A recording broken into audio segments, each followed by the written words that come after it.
concentre na água debaixo do solo. Pense na água debaixo do solo. Não devemos continuar com essa coisa de depender dos políticos, nós temos que depender de nós mesmos. Aqui nós estamos fazendo a tomada da água que ela viaja por debaixo do subsolo. Pense e se concentre na água debaixo do solo. Nós temos condições de fazer cisterna de placa, gasta muito pouco, são muito práticas, temos onde buscar recursos, elaborar projetos, tem pedreiro capacitado. O pessoal das comunidades também já tem o conhecimento do que é a cisterna. Só é agora a gente se juntar, procurar os nossos governantes para que abram a linha de crédito para a gente ter em cada casa uma cisterna de placa.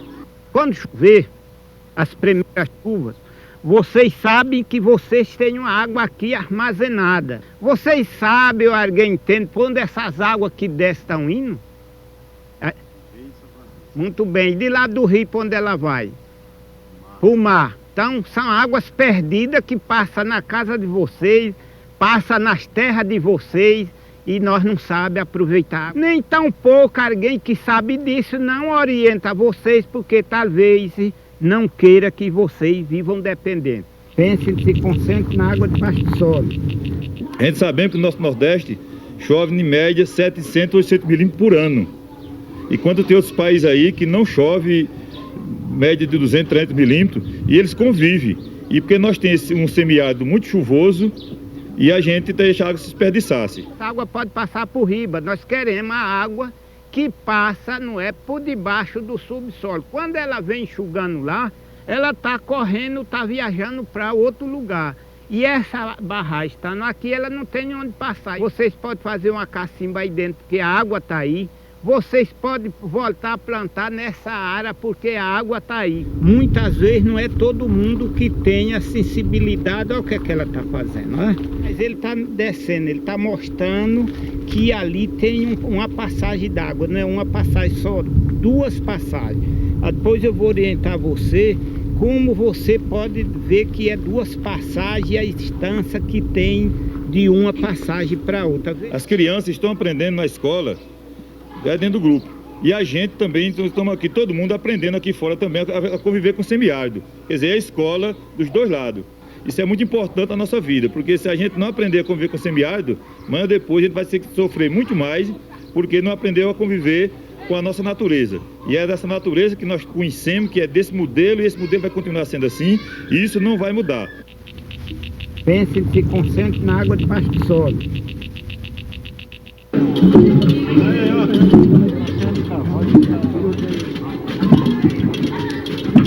Já estou chegando, já estou chegando. Não é aquela facada que tem.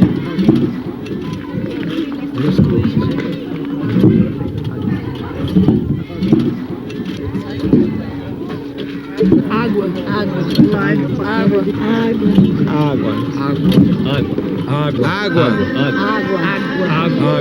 Água. Água.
Pancaguá na pedrinha pi. Vamos ver se tá chocoro, caê. Índio coi o pancaguá na pedrinha pi. Vamos ver se tá chocoro.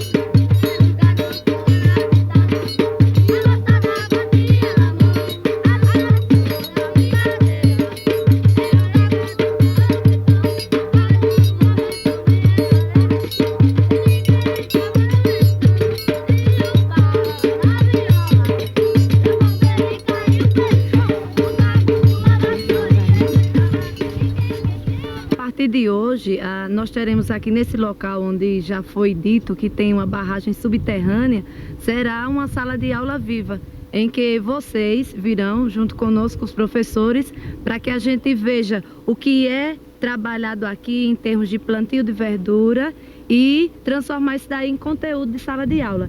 Então a gente vai sair daquela história de estar no livro para vir para a prática aqui. Quando eu assumi a Secretaria do Estado da Educação em 1999, nós encontramos uma situação de sucateamento muito grande, que nós fizemos questão, a equipe, decidimos por começar pelas áreas mais carentes, aquelas áreas em que tinha o maior descaso dos governantes, que era o semiárido, e que o homem sertanejo, a mulher sertaneja era jogada à sua própria sorte.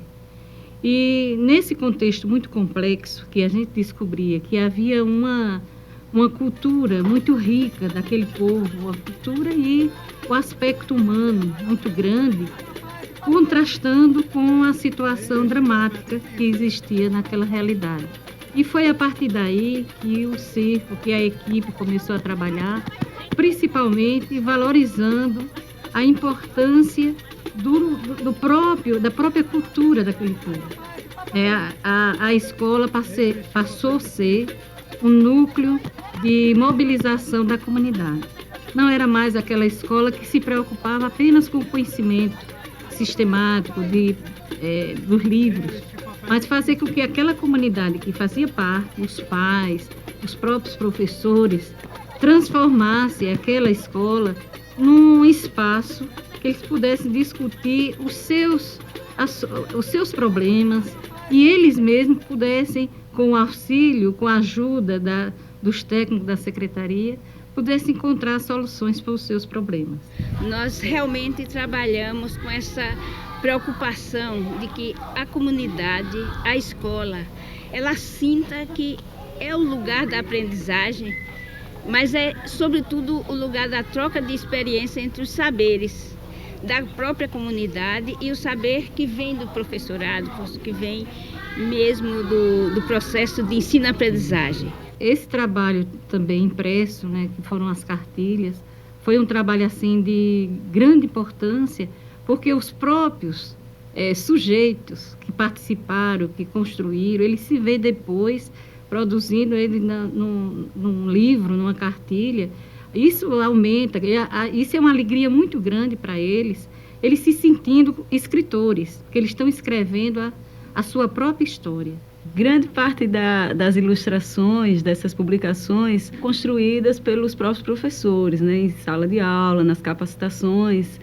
E isso, assim, graficamente é muito mais rico, porque aí é uma ilustração que ela tem uma força, ela tem uma vida, ela fala mais do homem do campo, dessas pessoas, da sua realidade no semiárido. Em termos de metodologia, a prática de sala de aula muda e muito a rotina, porque nós fomos educados numa metodologia em que parte do que tem lá no livro, o conteúdo, e não tem nenhuma conexão, não tinha nenhuma conexão com a nossa realidade. E nós estamos em uma comunidade, uma escola de zona rural, em que é super importante dar ênfase a essa questão, partir da realidade para levar isso para a sala de aula.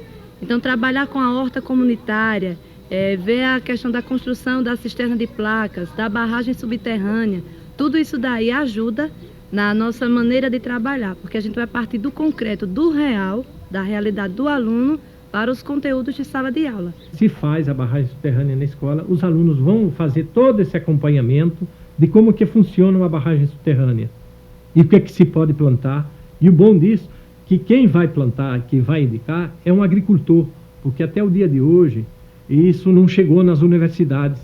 Sim, pode ser um analfabeto, o pai ou a mãe, a viúva da seca que vier, mas o que aconteceu com o homem no mundo? Será que o homem, quando veio ao mundo, ele saiu A, B, C, D? Ou ele aprendeu a ler geograficamente o que rodeia ele? É isso que a gente tem que aprender a fazer a leitura geográfica do que nos rodeia. E é essa escola que a gente quer, é essa escola que a gente acredita. A saúde e a educação não pode ser instrumento para você conseguir voto, a não ser você cumprir o papel que é a sua obrigação de oferecer essas condições ao povo, não como empregado, não como escravo, como eles vinham fazer. Eles só disfarçavam da maneira, ele não podia botar corrente, nem tinha mais senzala, tinha que encontrar outra forma para você viver dependendo, humilhando-se diante dos chamados poderosos desse Estado. Eu não preciso fazer mais nada se eu conseguir, como governador, efetivamente romper o que essa elite perversa humilhou esse povo. Se a gente voltar ao tempo do zumbi, estou satisfeito. Dizer, esse povo é livre, esse povo sabe o que é. E sabe como é que a gente constrói isso? Tendo educação, sim. Tendo conhecimento, sabendo dos seus direitos, a escola funcionando,